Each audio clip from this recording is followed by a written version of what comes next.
Warm welcome to this lecture series on organizational behavior. We are in the chapter on communication, and this is our second lecture in this chapter. I am Dr. MP Ganesh from IIT Hyderabad. So I'll quickly summarize what happened in the previous lecture. In the previous lecture, we defined what is communication by understanding the process and components of interpersonal communication. So there are many components of interpersonal communication apart from the sender and the receiver. We have message, we have the process of encoding and decoding. Encoding happens at the sender's level, decoding happens at the receiver's level. Channel is the medium the individuals choose to communicate. Noise is the disturbance which can happen during the communication. The disturbances can be of different types and different forms. So broadly we can classify them into psychological noise, physical noise and social noise.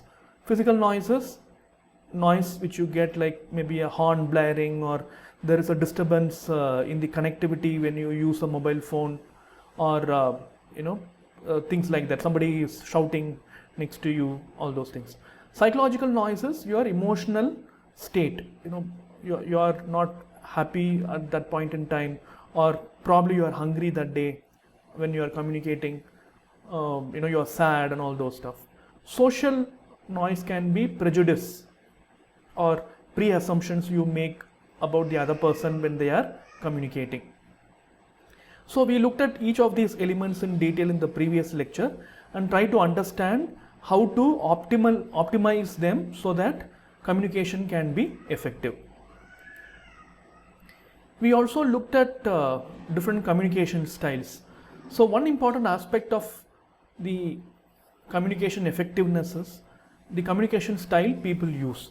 So we looked at 4 different styles of communication, and we also looked at each one of them can be very useful depending on the context and the content of the message. So one important aspect of context is cultural context. So what I mean to say is, in certain cultures, certain communication styles are considered to be preferred, whereas in certain cultures the same style can be seen as something which is rude or something which is not acceptable. Okay, so this is what we saw in the previous lecture. In today's lecture we are going to talk about specifically on paralinguistic communication. So paralinguistics means, linguistics means language, para means outside the language or along with language. So paralinguistic communication means apart from language we use various other ways in terms of body language, in terms of how we use the language. So using language is not necessarily the only way. We can use non-verbal communication, we can use certain body cues, the way we mention certain words. All those things are paralinguistic communication. For example, let's say okay, the word okay. So the word okay can be said in different ways. For example, if I say it okay, in a very empathetic way, it's very different from okay, which means that person is sarcastic. Okay, so same word, depending on the way we use our tone, how we pause, what we emphasize, the meaning changes. So all these things are paralinguistic communication. So paralinguistic communication is considered to be a very powerful mode of communication, especially in interpersonal communication. For example, there are a lot of research which say when people use those methods of influence, they are perceived to be leaders. For example, the way you stand, the way you face the other person, the way you use certain verbal tones and your body language, all those things can be a very powerful factor in influencing the perception of the other person about you as a communicator. So it's a very powerful mode of communication, not just influencing others. During interpersonal communication, people or receivers pick up cues from the sender's body language. So it's not just we listen just the words people say. We also look at the other person's body language, their tone, their eye gaze, the way they stand, everything. Okay, so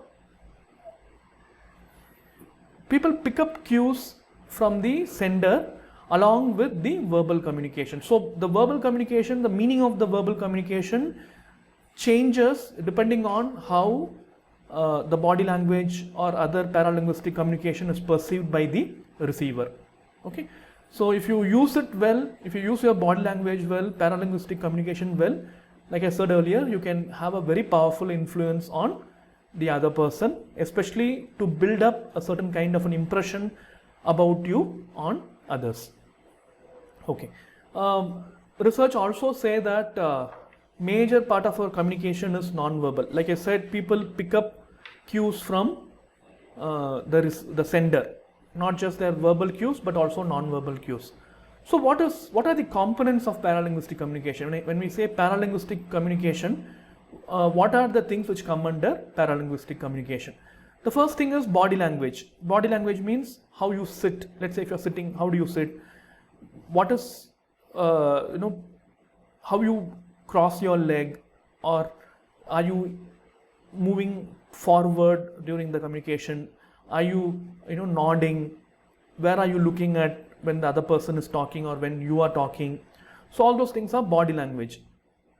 Gestures means hand movements. Some people use their hand very fluently. Some people are very rigid when they talk. Okay, usually it is seen that when people are very rigid, if they don't move their hands, then it means they are not very comfortable with the communication, or it is a very formal communication. When people move their hands, then it means they are very comfortable, they are very confident about what they are saying, and to some extent it is also seen as they are very informal and they are very comfortable with the way they are communicating with the other person. Okay, it also involves facial expressions. Facial expressions means how we move our eyebrow, the facial muscles which move. In fact, many a times aggression is perceived through facial expression, or happiness. Okay, a very simple thing which you can use to understand whether somebody else is interested in the conversation or not is their pupil dilation. The pupil in your eyes, if they are dilated, if they are becomes big, then it means the other person is interested in what you are communicating, or they are interested in this relationship. Okay, similarly, sweat in the face, how much you sweat, where do you touch your face when you talk, all those things communicate a lot of messages. In fact, many times we are not even aware that we are looking for these cues. Okay, similarly, if you don't know the fundamentals of non-verbal communication, you may not even know what you are doing non-verbally. It happens very automatically.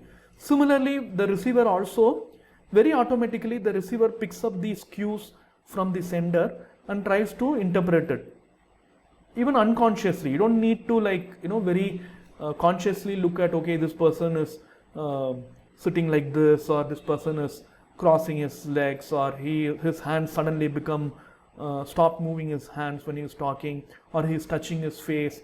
So all those things we don't actually consciously evaluate, but unconsciously we are very good in picking up these cues and trying to interpret. This is like a gut feeling. Something is wrong with what this person is saying, or even though he is telling the truth, even though there are facts which support his claims, but something is wrong with what he is saying. So that kind of a gut feeling happens when you unconsciously interpret the non-verbal communication. Okay, so this is non-verbal communication in terms of body language and all those things. In terms of language or verbal communication also, there are some components apart from syntax. Syntax means words or language, which is how you pronounce a certain word. What is your tone? For example, when people talk very weakly, you understand this person is scared. When somebody is angry, their voice goes up. When somebody goes to a defensive mode, they tend to raise their voice. All those things are paralinguistic communication, how you use the language. Pause, where you stop. For example, when somebody is talking, suddenly they stop and they go slow in what they are saying. Then it means they are very careful in what they are saying. Emphasis, which of those words you stress more. Okay, so all those things say a lot about not just the message but also the intentions of the communicator. It's not just verbal communication, even in written communication there are a lot of these paralinguistic components. For example, how we use exclamation, where do we use question mark, where do you bold the text, where do you underline the text, and what kind of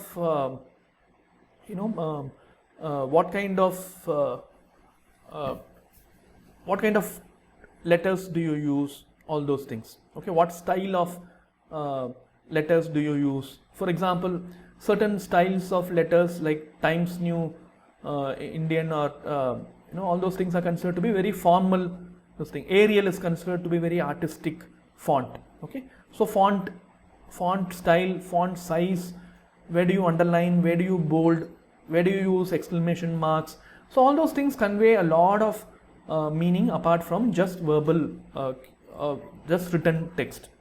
In fact, many of these things are also considered to be etiquettes, email etiquettes. Let's say they say that if you write all caps in your email, then it means you are shouting. Okay, if you are using bold, then it means something. If you use certain colors, it means something. So all those things are paralinguistic communication in written media. Okay. So non-verbal communication in terms of body language, there are many components which are very useful in understanding or influencing the other person. Okay. So there is first element which is called proxemics. Proxemics means the spatial interrelationships. When you talk, in very simple words, when you talk to somebody else, where do you stand, or how close is the distance between you and the other person. Okay, so usually if the distance is very close, then it means these two people are there's an informal communication, and also these two people, the distance, power distance means power imbalance is less, which means both of them are equal in power. So it's also an informal communication. Other way around, if the distance is little bit farther, then it means this person, one of them is very powerful, or it is a formal communication. It is also to some extent a very one-sided communication. Okay, if you see many of these office spaces, one thing you can understand from their office infrastructure is, if the table before a person is like too large, then it means the person who's sitting that side is a very powerful person.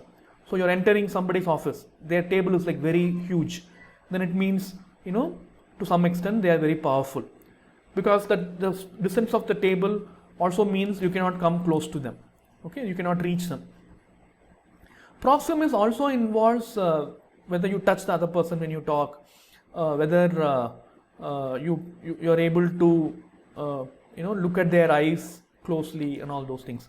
So all those things convey closeness in the communication, in the relationship. Okay, the next element is body movement, like winking, shrugging, all those things. Many times, if you look at very keenly during communication, people do many of these body movements. Okay, for example, suddenly somebody ties their hand during the communication, then it means they are becoming defensive, or they are showing disagreement. Or if they are moving, they are changing the eye gaze, they are looking at you, but suddenly they were like turning somewhere when you are talking, for a fraction of the minute, fraction of the second, then it means there is something which is not comfortable for them in the communication. Okay, so all those things play a very important role in communicating non-verbal messages. So silence is another important element. Silence is quietness. You stop somewhere, or you don't respond. Okay, silence is not necessarily continuous. Silence can also come in between their communication. For example, when you talk, how do you place this silence? In fact, it's a very, very powerful technique. So, are you talking very fast or are you talking very slowly? Okay, how much time do you place between two words? Okay, if you see many of these spiritual gurus, so-called spiritual gurus, when they talk, they leave space between words. Okay, or between sentences, they place silence. They'll say one sentence and then they wait for a few minutes, few seconds, and then they talk. So all these things have a very strong influence on the other person, and also it conveys what the underlying message of the conversation. Silence also involves turn taking. So turn taking means when I am conversating, when two people are conversating, how much time do I allow for the other person to talk? If somebody is talking, if I'm intervening, or I'm not letting the other person complete his or her sentence, I'm taking immediate response, I'm giving immediate response. And also if they are talking, how much time the other person takes to respond. Let's say I've finished what I've said. The other person, how fast or how slow the other person responds. Sometimes it can be even before I finish, the other person starts. Sometimes it can be I finish, the other person is not saying anything for a minute or so. There is a very uncomfortable, so-called uncomfortable silence, and then he or she talks. Okay. Sometimes the distance, the silence can be very, very long also. Okay. So this is what is called turn taking. In fact, all these proximus, kinesics and silence is culture specific also. When I say culture specific, in certain countries it is okay to stand next to, very close to the person when you talk, even if it is a formal communication. For example, in certain cultures, when you meet someone for the first time in a formal meeting, you shake hands, which is like some level of distance. They say, if you have heard, they say handshake distance, which means a formal distance which is not too far, which is not too close. In some cultures, when you meet someone for the first time, even if it is a formal relationship, they hug them. They hug them. Sometimes they kiss them also, cheek kiss. So it is seen to be okay. But in certain cultures, if you do that, they will think this person is infringing on my personal space. So proxemics also means what is the personal space. Personal space means space which we psychologically have, physical space which we are okay with outsiders to enter. To what is the space in which somebody who is not very close to us is allowed to enter. For example, when you meet somebody for the first time, if that person stands very close to you, you will feel very uncomfortable, isn't it? Similarly, if they stand very far also, you'll think, why he is standing there and talking to me? Okay. So this personal space varies from culture to culture. Okay. Kinesics also. For example, in certain cultures, certain body movements like winking or shrugging means something. Okay, gestures. For example, how do you use your hands? Certain body, certain symbols using your hands have different meaning in different culture. For example, this thumbs up, okay, which means good, happy, or well done. All those things in certain culture. Certain culture can be challenging. I am challenging you, okay. Or in certain cultures, it may be what are you saying, okay. So all these body gestures is also culture specific. Similarly, silence. In certain cultures, it is not good to intervene when somebody is talking. You have to wait till they finish and then you have to talk. If you intervene, you have to apologize. You should say, sorry, I want to intervene. Can I intervene? Okay. Only with that permission you can intervene. But in certain cultures, it's very okay to intervene. Everybody will talk at the same time. Nobody actually gets offended when somebody intervenes. Everybody will talk. Both of them will talk at the same time. Okay. Similarly, turn taking. Certain cultures, it is very okay to take a lot of time after somebody talks and stops. So for example, you would have seen those Japanese movies. They'll talk very slowly, they'll stop, the other person will take some time and then they will respond. So, all those differences exist between cultures. Apart from this, there are other symbols like clothing, hairstyle, cosmetic. For example, when you say formal dress, formal attire. Some cultures, formal attire means wearing a suit. In certain cultures, formal attire means a full sleeve shirt. In certain cultures, it might be just a t-shirt and a pant. Okay, or let's say skirt, for women's skirt, or sari. So different cultures, what is formal, what is informal attire changes. Similarly, hairstyle, long hair, short hair. In some contexts, long hair is seen to be okay. Some contexts it is not. For example, for men to have long hair is seen to be not very professional in certain organizational contexts. Similarly, cosmetics, what kind of jewelry you can wear. For example, if you are going for an interview, you cannot wear a very fancy, flashy shirt and a flashy earring and all those stuff, or flashy headband, all those things, because they are seen as you are not taking the interview or you are not taking the meeting seriously. But again, in some cultures it is okay. Okay, they don't actually mind what you wear. Okay, so all those elements convey a lot of things about what you communicate, especially the kind of dress you wear. If you see many of these high level executives, they wear suit and tie, even though it is not required for that particular climate. Okay, why? Because it conveys you are like, you're wearing an armor kind of a thing. You're wearing a suit is like wearing like a armor, and you're going for a war kind of a thing. It has different meanings in different culture. Okay. So like I said, silence and turn taking is a very important element, especially cultural differences. If you go to a new culture, new country, you should understand how they use silence and turn taking. For example, like I said, different cultures interpret it differently. For example, in Western culture, silence is interpreted as non-comprehension. For example, Europe or USA, if you are very quiet in a meeting, they'll think you don't know anything. Okay, maybe you're not understanding. Let's say there is a team meeting, you're like keeping quiet, not saying anything. Then they will think you don't know anything, or you don't understand anything, or you're disagreeing to something. In fact, silence can also be seen as disagreement. In some cultures, silence is seen as agreement. In India, if you are silent, then it means you are agreeing to whatever they are saying. But in some cultures, if you are silent, it means you are not agreeing to what they are saying. In most Eastern cultures, people are comfortable with silence between conversation. So, like I said, Japanese culture, between conversation, if somebody is quiet, they are okay. If you are asking something to someone, they are not responding immediately. They are keeping quiet for some time and they are contemplating. Okay, you are okay with that, especially in Japanese culture. But in some cultures, you are asking a question, this person is not answering immediately. They are like looking somewhere and shaking their head. You will think, probably this person didn't understand what I said, or he is disagreeing.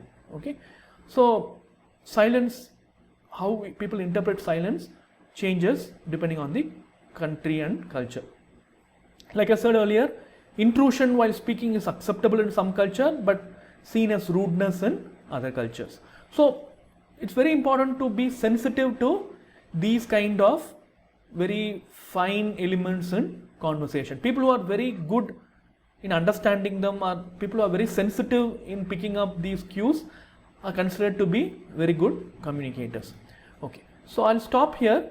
So till here we spoke about interpersonal communication from the individual side. So from the next section, we'll talk about in group communication, what happens in group communication dynamics. Okay, so till then, take care. We'll meet in the next lecture.